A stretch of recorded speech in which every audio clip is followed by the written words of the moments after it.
Hello, hello, hello. Blessed and wonderful morning mga kaidiyas. Meron pala tayong project ngayon. Yan o. Yung lagayan ng mga water container.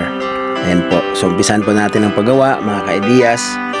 I am praying na ang ating mga puso ay laging ilagay natin sa presensya ng Diyos at sa Panginoong Hesus para anuman ang ating ginagawa o kinabibisihan sa buong araw at hindi po tayo magkasala sa ating kapwa lalo na sa Diyos mga mahal kong kapatid. Ito po ay project mga kapatid na hindi naman siya ganong kabigatan. Kumbaga konting idea lang. Pero laking tulong po ito sa mga driver mga kaidiyas. Kasi dati ang inilalagay ko yung malaking drum doon sa ilalim ng trailer. Ngayon hindi na po malaking drum.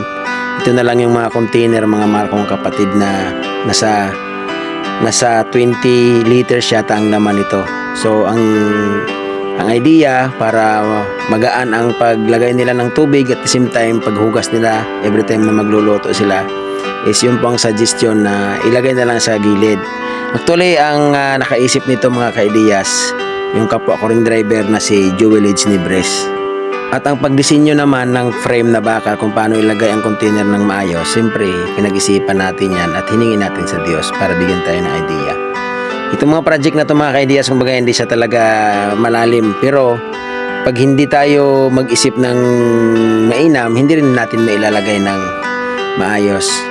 At kailangan lapat na lapat po ang container para hindi po aalog-alog at hindi po siya madaling mabasag kasi pag naalog-alog yan at laging tumatama sa bakal, madali po siyang mabubutas.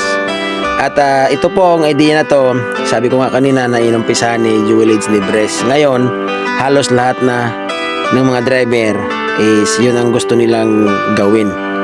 So, siyempre, hindi naman tayo